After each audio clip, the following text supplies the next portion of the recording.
welcome back to the channel.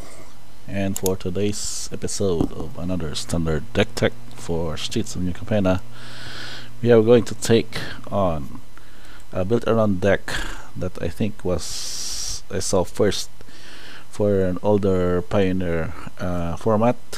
So this is the standard version of deck, which we go around with a card that we call as the Greasefang.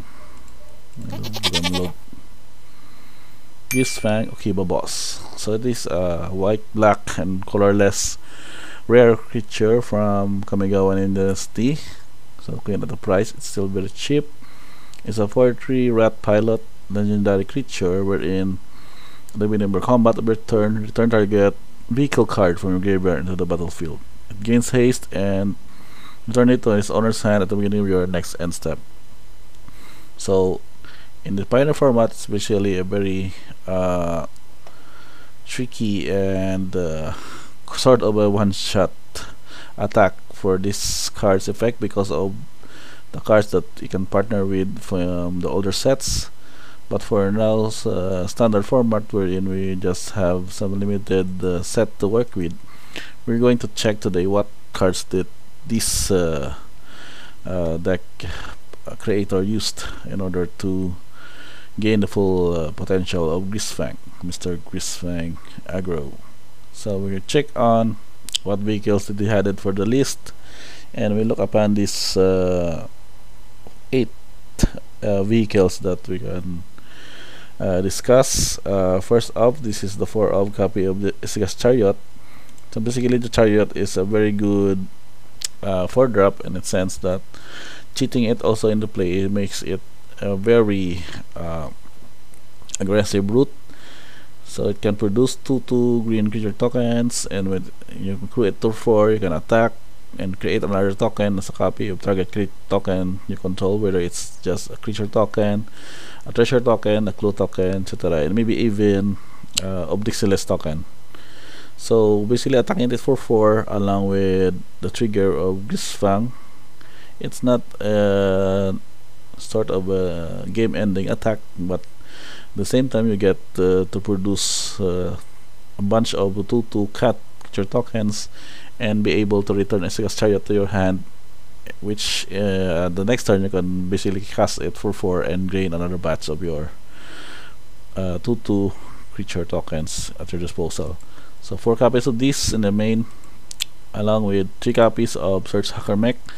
So we check on its ability. It is from Kamigawa Dynasty. It is a 4 to cast for 5/5 with crew 4 and menace. So whenever it enters the battlefield, it deals damage equal to twice the number of vehicles you control, target creature or planeswalker and opponent's control. So basically can do as an act of spot removal as it enters the battlefield, dealing at the least 2 damage to a creature or planeswalker.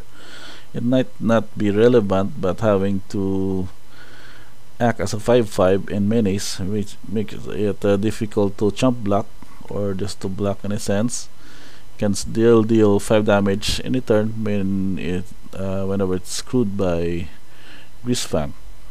And along with it is a single copy of Banana Source. This is sort of I think it's a sideboard card by its effect because it can exile 2 target cards from a single graveyard. At the same time, it becomes power toughness depending on the number of cards exiled with it. So basically it's just more of a utility card. As it enters the battlefield, you can just basically tap it for 2 to exile relevant cards from the opponent's graveyard. So how do we go to play? Put out these cards from your hand and to the graveyard in order for Greasefang to get it to trigger at your turn 3. So we go first with the creatures and spells that added to make you discard those cards.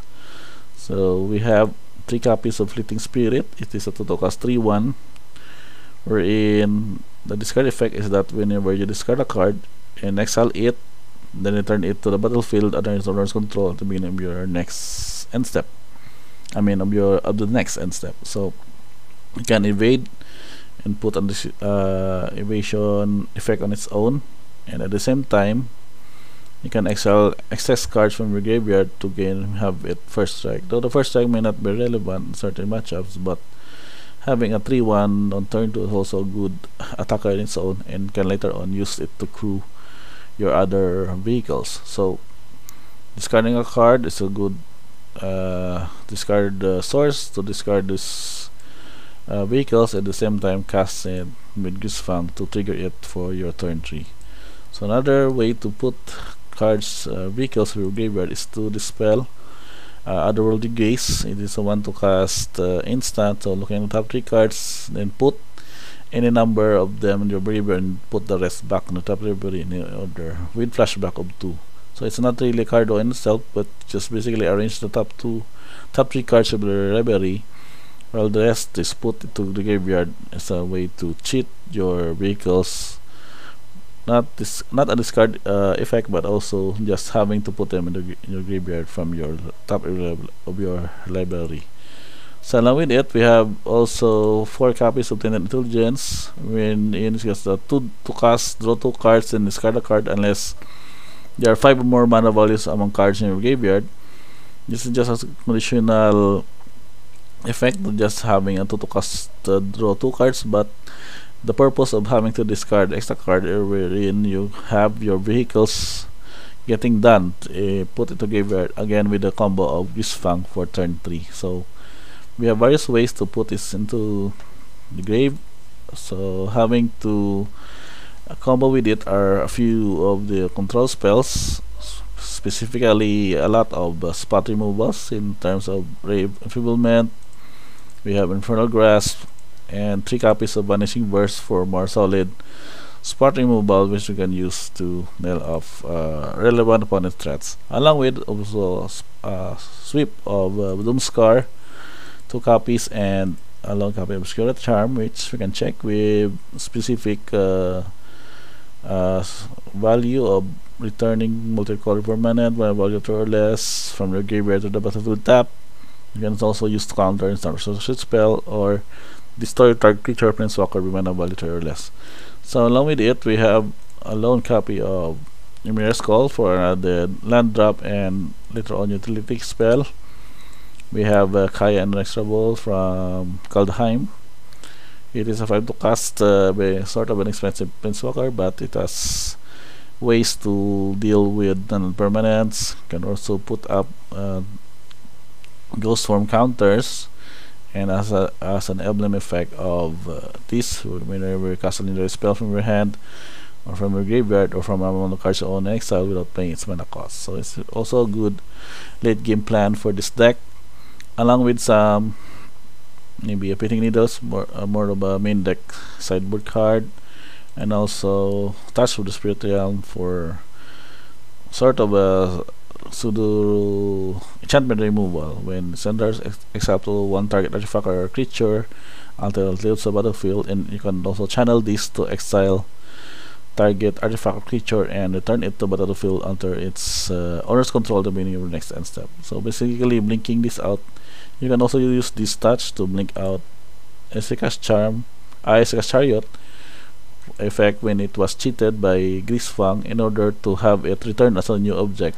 So it's in effect, it's a return to owner's hand trigger at the beginning of your next end step was nullified or cancelled through this blink effect from the Touch of the Spirit Realm. So along with the basic lands and fixers of pathways, we also have 3 Raffin's Tower and Sparrow's Quarters to do the mana fixing. And its core colors is basically Esper or Obscura for this setup. It also have a long copy of Mech, maybe from having vehicles becomes an artifact creature. Also a good addition, case that there are ways that your vehicles become stagnant and no crew to pilot it. So we go now to the sideboard. By the looks of it, so it's basically basic for the Obscura decks. We have some discard spells, some specific counter spells, additional Spitting Needles, more planeswalkers, and some license hairs for graveyard removals. So this one is also just curious for me, because it is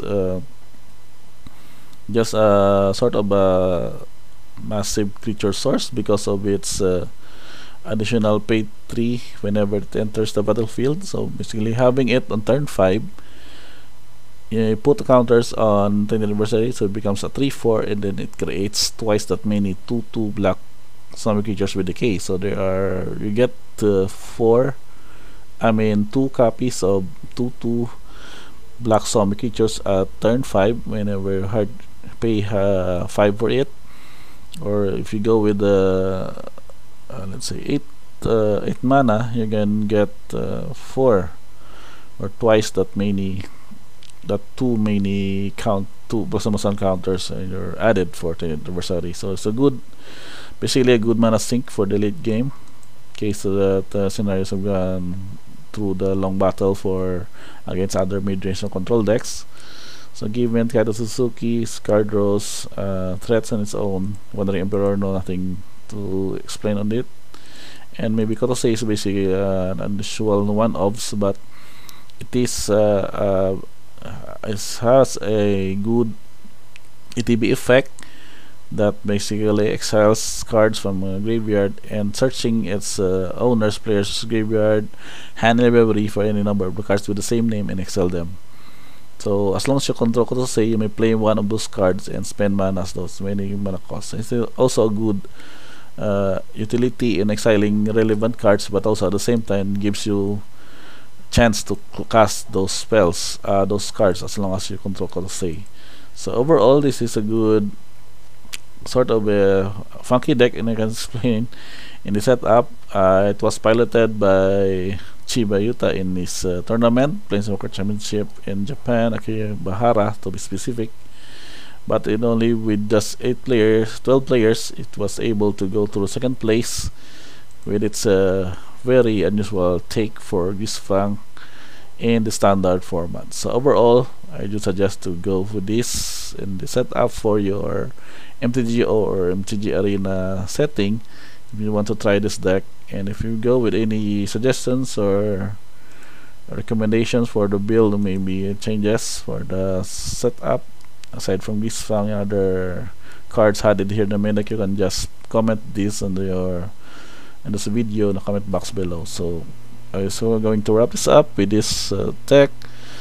I do hope you like this standard deck video, and if you do, you can just like and subscribe to the channel for more standard deck updates in the coming days. So that's about it. Thank you for watching, until the next time.